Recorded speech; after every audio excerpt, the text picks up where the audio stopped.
Hello everyone, welcome to రాజీ హోమ్స్టైల్. నేను మీ రాజేశ్వరి అండి. ఈరోజు రాజీ హోమ్స్టైల్లో కరకరలాడే క్రంచీగా ఉండే మిరపకాయ బజ్జీలని సింపుల్ ప్రాసెస్లో ఇంట్లోనే ఈజీగా ఏ విధంగా వేసుకోవాలో ఈరోజు ఈ వీడియోలో చూసేద్దామండి. సాయంకాలం పూట వేడివేడి బజ్జీలు తింటూ ఉంటే నోటికి రుచిగా చాలా టేస్టీగా ఉంటుందండి. ఆ టేస్టే వేరుగా ఉంటుంది, చెప్పలేమన్నమాట. ఈవినింగ్ టైం బజ్జీలు తింటూ ఉంటే మిరపకాయ బజ్జీల కోసం నేను ఇక్కడ 6 మిరపకాయలను తీసుకున్నానండి. ఈ మిరపకాయలని శుభ్రంగా నీట్గా ఒకసారి కడిగేసేయాలి. కాసేపు ఫ్రిడ్జ్లో పెట్టి తీసామంటే బజ్జీలు కారంగా అనిపించవండి. ఇది one of the home tip అనమాట. తెచ్చిన బజ్జీలను 1 అవర్ పాటు ఫ్రిడ్జ్లో పెట్టేసేసి తర్వాత బజ్జీలు వేసుకున్నామంటే ఆయిల్ ఎక్కువగా లాగవు, అలాగే కారంగా కూడా అనిపించవు. మిరపకాయలని కడిగేసిన తర్వాత ఇక్కడ వీడియోలో చూపిస్తున్న విధంగా నిలువుగా చీల్చేసేసి కత్తితో ఘాటు పెట్టేసి లోపల ఉన్న గింజల్ని అవుట్ ఆఫ్ చేసేయాలి. గింజల్ని తీసేయాలన్నమాట. గింజలాంటి పొర ఉంటుంది కదా, దాన్ని తీసేసేసి వాము పొడిని స్టఫ్ చేయాలి. ఇది వాము పొడి అండి. కొద్దిమంది చిల్లీ పౌడర్ని, ధనియా పౌడర్ని కలిపి పెడతారు. కొద్దిమంది వాము పొడి, శనగపిండిని కలిపి పెడతారు. కొద్దిమంది చింతపండు జ్యూస్ని యాడ్ చేస్తూ ఉంటారు. అది ఎవరి స్పైస్ని బట్టి, ఎవరి రుచిని బట్టి వాళ్ళు పెట్టుకోవచ్చు. నేనైతే కనుక వాము పొడిని స్టఫ్ చేస్తున్నానండి. మిరపకాయలన్నింటికి ఇలా వాము పొడిని పెట్టేసేయాలి. ఒక గుంతపాటి గిన్నె తీసుకుని అందులో 1 కప్పుమైన శనగపిండిని తీసుకోవాలి. ఇందులోనే 2 లేదా 3 టేబుల్ స్పూన్లమైన బియ్యం పిండిని వేసుకోవాలండి. మిరపకాయ బజ్జీలు క్రంచీగా ఉండాలంటే బియ్యం పిండి కంపల్సరీ.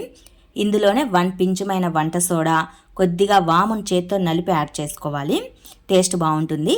ఇందులోనే మన టేస్ట్కి సరిపడా ఉప్పును కూడా వేసేసుకొని కొద్దిగా వాటర్ని యాడ్ చేసుకుంటూ పిండినంతా కలుపుకోవాలండి. మరీ జోరుగా కాకుండా, మరీ పల్చగా కాకుండా, మిరపకాయకి పట్టే విధంగా, జారుడుగా లేకుండా, మిరపకాయ అద్దినప్పుడు మిరపకాయ పట్టే విధంగా చూసుకొని పిండి కన్సిస్టెన్సీని కలుపుకోవాలి. స్ట్రక్చర్ అనేది కరెక్ట్ వేలో ఉండాలి. అప్పుడే బజ్జీలు నీట్గా వస్తాయండి. లంప్స్ అనేవి ఏమీ లేకుండా కలుపుకోవాలి. చూడండి, బజ్జీని మనం పిండిలో వేసినప్పుడు చక్కగా పిండి అతుక్కోవాలి. స్టవ్ పైన ఒక గుంతపాటి పెన్నం పెట్టేసి అందులో ఆయిల్ వేసుకొని, ఆయిల్ చక్కగా హీట్ అయిన తర్వాత బజ్జీలు వేసుకోవాలి. హీట్ అయిన తర్వాత మాత్రమే వేసుకోవాలండి. హీట్ కాకముందే వేసేసుకున్నామంటే బజ్జీలు అనేవి గరిపోతాయి, పెద్ద టేస్టీగా అనిపించవు. స్టవ్ని మీడియం ఫ్లేమ్లోనే ఉంచుకొని వీటిని డీప్ ఫ్రై చేసుకున్నామంటే మంచి టేస్టీతో ఉంటాయి. ఇంతేనండి, సింపుల్ ప్రాసెస్లో మిరపకాయ బజ్జీలని వేసుకునే పద్ధతి. వేడివేడి బజ్జీలు తిన్నామంటే చాలా బాగుంటాయి. బజ్జీలు వేసుకున్న తర్వాత లైట్గా ఉప్పు, కారం, అలాగే వాము పొడి కానీ ఇలా స్పైస్ ఐటమ్స్ని యాడ్ చేసుకొని తిన్నామంటే ఇంకా బాగుంటుంది. నేను పిల్లల కోసం ప్రిపేర్ చేశాను, సో ఇవన్నీ ఏమి యాడ్ చేయలేదు, జస్ట్ బజ్జీలను వేసాను అంతే. ఈవినింగ్ టైం పిల్లలు చాలా లైక్ చేస్తూ తింటారండి. మరి మీకు ఈ మిరపకాయ బజ్జీ ప్రిపరేషన్ వీడియో నచ్చినట్లయితే మరికొన్ని ఇలాంటి రెసిపీస్ కోసం డూ సబ్స్క్రైబ్ మై ఛానల్. ఈ వీడియోకి తప్పకుండా ఒక లైక్ ఇస్తారని ఆశిస్తున్నాను. Thanks to watch this video. మిరపకాయ బజ్జీలు నోరు ఊరుతున్నాయి కదా, మరి మీరు కూడా మీ ఇంట్లో ఇలాగే ట్రై చేసి చూడండి.